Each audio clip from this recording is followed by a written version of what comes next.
how we work through our issues. Hi, my name is Josh Corvus and I break down stories with the goal of better understanding storytelling. Today we're looking at She-Hulk episode 3. A quick recap. Jen Walters wants to be successful and that success to be accepted on merit. Opposed to Jen is the world's desire to see and revel in all things She-Hulk. So far so good. Episode 3 runs to 29 minutes to the conclusion of the end credits twerking sequence. The episode is split into two narratives. One is the story goal focused on paroling Abomination, Blonsky, from jail, which takes up 12 minutes, and the other is a lawsuit constructed to showcase a celebrity cameo, which takes up 9 minutes. The rest of the episode runtime comprises the prologue summarising the previous episodes, some world building for future episodes, a lot of commentary on social media, the credits, and the twerking. Let's start with the actual story. The story narrative runs 12 minutes with the goal of paroling Blonsky, which is funny in itself and got my interest. The story needs Blonsky released for later episodes, and we know that because a free Blonsky is in the trailers. You can overcome a ridiculous, and I mean ridiculous funny proposition like paroling Blonsky in a number of different ways. So the options are: 1. A situation so absurd as paroling Blonsky could offer humour. Even with humour, you need to set up Jen in opposition to a force trying to prevent Blonsky's parole to create drama and engagement. You get engagement from drama. That's the essential element of story. Or 2, you realise there's no dramatic benefit in spending 12 minutes fighting for the parole of a character we don't particularly care about yet. The audience only care about what happens after the parole, so we create the kind of 15-second sleight of hand Marvel have become experts at.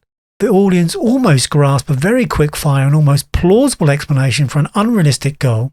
You stamp the parole forms and quickly move on with the actual story, or move on while distracting the audience with something shiny.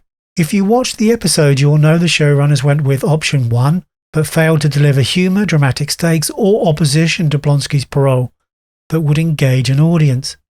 The whole opposition through the scene is the absence of Wong, and when he shows up, his narrative is accepted as a truth without any rebuttal.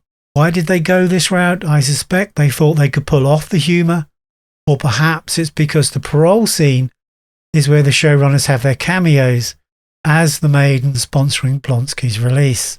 The other narrative in this episode, there's 9 minutes of it, is purely a stage for a cameo. A secondary or B-story narrative is designed to assist the main character arc, but there is practically no character arc or story, so that doesn't happen. The cameo narrative is just there to facilitate the cameo and foreshadow, I suspect, some Mission Impossible style face swap shenanigans down the line using an overused Asgardian shapeshifter. Finally and briefly, let's take a look at what we mean by the need for drama in a scene and what happens if you don't have it.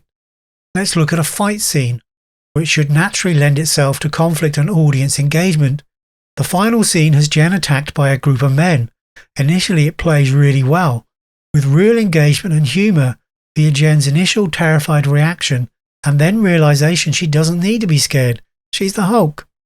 That's a great setup for a scene, especially when you consider this is Jen's first fight with anyone other than the Hulk himself. An opportunity to engage the audience as she comes to terms with her powers against a human foe.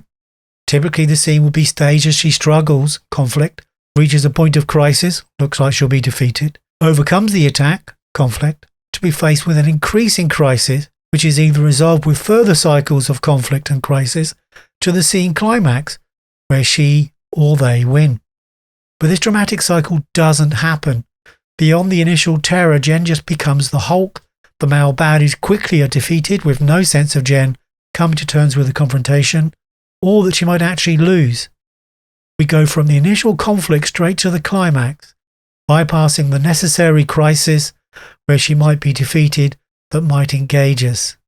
Because we're not engaged, we don't get a sense of any threat in the moment, because we've seen nothing to show she will do anything but kick anyone's ass, we sense no wider threat.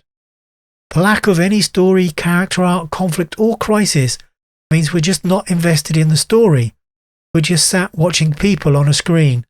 and I have to say some very average CGI. Positives? Tatiana Maslany's charisma overcomes a lot of ills. Anytime Jen and her paralegal are on screen, it feels like a real show. I love the fourth wall breaks, and some of the TV anchor humour worked pretty well. Anyway, that's it. I could talk about the twerking, but it's pointless. We have seen in 3 episodes what this show is all about, and it's not about much of anything. I've no idea who the intended audience is, but would love to get that insight if anyone knows or can give some perspective. But I'm done. On to the Power of the Rings breakdown, which I'm looking forward to. I enjoyed both the initial episodes quite a lot. Thank you for watching. If you can hit the like button, I'd be very grateful. It's the only way YouTube will ever know I'm here. See you in the next one. Bye-bye.